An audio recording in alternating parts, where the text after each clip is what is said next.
नमस्कार दोस्तों, आज एक और खास विषय पर वीडियो लेकर के आपके बीच में आए हैं। जैसे कि आपने टाइटल देख लिया होगा, आज मैं इसमें बात करने वाला हूं जातिवाद से कैसे निपटा जाए, कि जातिवाद से मुकाबला कैसे करें। ये कड़वी है बट सच्चाई है। हमारे देश में आज भी जाति और धर्म दोनों ही बड़े मुद्दे हैं, बट आज मैं इसमें जातिवाद पे बात करने वाला हूँ। खासकर से हमारे नॉर्थ इंडिया में बहुत ज़्यादा जातिवाद के आधार पर राजनीति हो रही है या चुनाव होते हैं।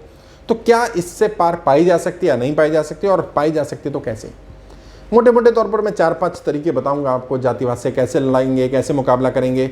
सबसे पहला काम तो क्या करना है, आपने अपने मन से जातिवाद को समाप्त करना है। क्योंकि यदि आप अंदर से जातिवादी हैं, यदि आप जाति के आधार पर भेदभाव करते हैं, या आपके मन में थोड़ा सा भी किसी जाति को लेकर बायसनेस है, बायसनेस मतलब फेवर या अगेंस्ट दोनों ही, फेवर होना भी जातिवादी है कि किसी को केवल इस आधार पर फेवर करना कि वो मेरी जाति का है या इस जाति का है, या किसी से केवल इसलिए विरोध करना कि उस जाति का है। दोनों ही केस में आप खुद जातिवादी हैं। और यदि आप खुद जातिवादी हैं, जाति के आधार पर भेदभाव करते हैं, तो फिर आप जातिवाद से लड़ नहीं पाएंगे, मुकाबला नहीं कर पाएंगे। जातिवाद से मुकाबला करने के लिए पहले आपको जाति के आधार पर भेदभाव समाप्त करना होगा और मन से इसको निकालना होगा कि मुझे कोई फर्क नहीं पड़ता कि कोई व्यक्ति किस जाति का है, किस क्षेत्र का है, मुझे किस धर्म का है, कोई फर्क नहीं पड़ता। और यदि आप ऐसा कर पाते हैं तो आप अपने मन से अगर निकालेंगे तो आप दूसरे के मन से भी निकाल पाएंगे। कैसे निकाल पाएंगे? उन व्यक्तियों से जो लोग जाति के आधार पर भेदभाव करते हैं, उनसे मिलने से पहले उन लोगों से मिलिए जो जाति के आधार पर भेदभाव नहीं करते हैं, या जो जाति के आधार पर भेदभाव करने वालों का विरोध करते हैं। यानी संगठित करिए अपने आप को।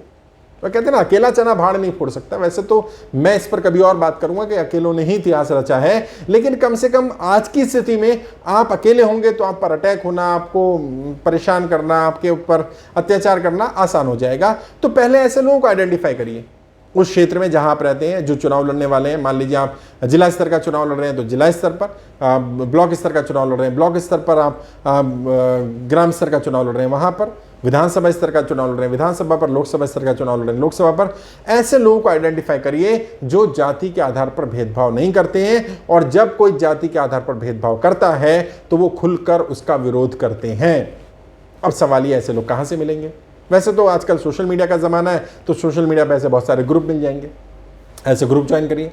उन ग्रुपों में ऐसे लोग होंगे जो आपके क्षेत्र या आपके आसपास के होंगे, और अगर वो नहीं होंगे तो उनके नोन लोग कई रहते होंगे।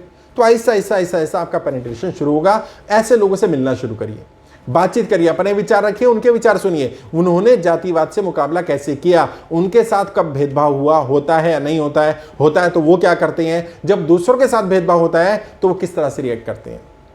तीसरा काम क्या करें, जब आप संगठित हो जाएं, अकेले मत करिएगा, ध्यान रखिए, पहले संगठित होना है। संगठित होने के बाद पहले अपने मन से निकालना है, फिर संगठित होना है। तीसरा काम करना है, और ये तीसरे स्तर पर ही करना है। ऐसा ना हो कि पहले स्तर पर ये करने लग जाए। अब उन लोगों से जो लोग जाति के आधार पर भेदभाव करते हैं, उनसे संवाद कायम करने की कोशिश करनी है, और तर्क के साथ। अब जब आप तर्क करेंगे तो जो व्यक्ति तर्क शक्ति रखता होगा वही तर्क कर सकता है। जो बुद्धिहीन है, विवेकहीन है, वो कुतर्क करेगा, वो तर्क नहीं करेगा। अब आपको पता चल गया कि जो तर्क कर रहा है उससे बात करनी है, जो तर्क नहीं कर रहा उसको छोड़ देना है।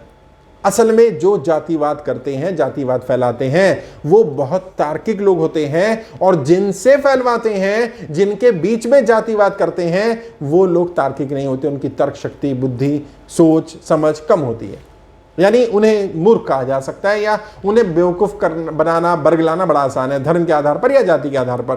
तो अब हमें करना क्या है, हमें इन लोगों से, जो लोग जाति के आधार पर जहर फैलाते हैं या जाति के आधार पर भेदभाव करते हैं, और इनमें इंटेलेक्चुअल लोग हैं, बातचीत करते हैं, संवाद करते हैं, चर्चा करते हैं, उनसे चर्चा करनी शुरू करनी है, उनसे डिबेट करना है, उनसे डिस्कशन करना है।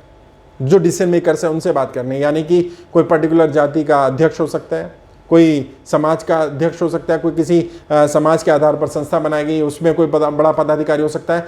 इन लोगों से संवाद करना शुरू करिए और तर्क के साथ संवाद करिए। आप भी अपने तर्क रखिए कि जातिवाद क्यों नहीं होना चाहिए, जातिवाद से क्या क्या नुकसान होते हैं, समाज कैसे बढ़ता है, समाज बढ़ने से बुरे लोग हम पर शासन कैसे करने लगते हैं। इन सारी बातों को रखिए। और ये सच है, क्योंकि जब हम जाति के आधार पर या धर्म के किसी भी आधार पर बटे होते हैं, बटे हुए लोगों के ऊपर राज करना आसान है। क्यों? फूट डालो और शासन करो। ये तो बताया गया हमें, हम सब जानते हैं, पुरानी पीढ़ियों से चली आ रही बात है फूट डालो और शासन करो, यानी लोगों में फूट डालो। और फूट डालने वाला वही व्यक्ति होगा जो शासन करना चाहता है, और शासन वही करेगा जिसके अंदर तर्क शक्ति होगी या बुद्धि होगी, विवेक होगा, जो सही गलत का फर्क जानता होगा, भले ही खुद गलत कर रहा होगा।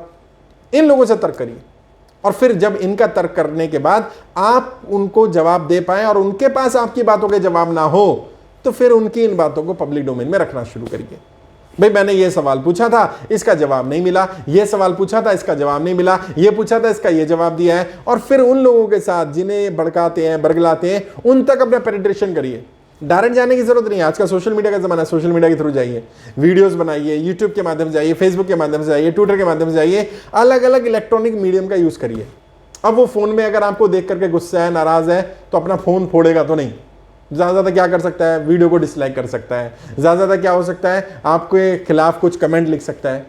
और उन्हें मूर्खों को, बेवकूफ़ों, क्योंकि अकल नहीं है ना, उन्हें नहीं मालूम डिसलाइक करना भी रिएक्शन है, यूट्यूब रिएक्शन काउंट करता है, और जितने ज़्यादा रिएक्शन होते हैं यूट्यूब उसको वायरल कर देता है।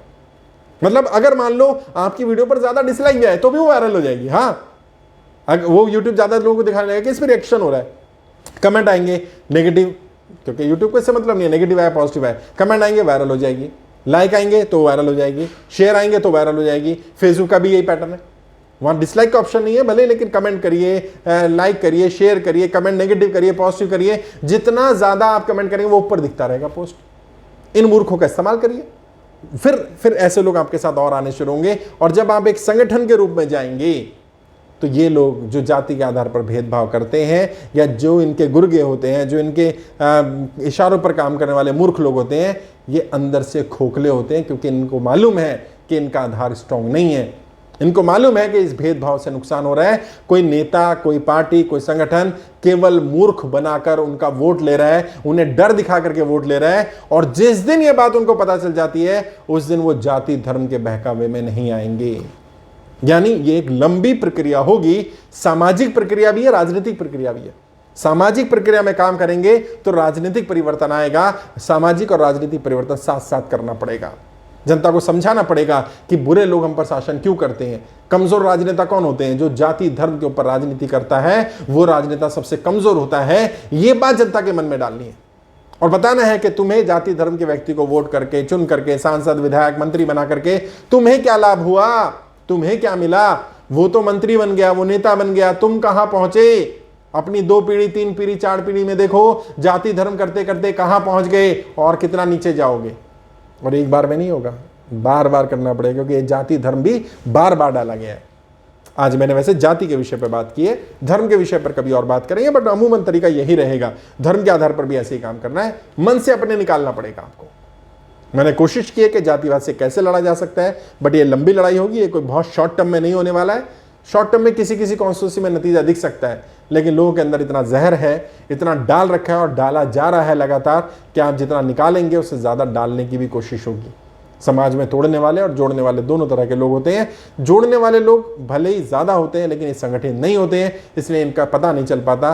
तोड़ने वाले लोगों की संख्या भले कम हो, लेकिन वो संगठित होते हैं।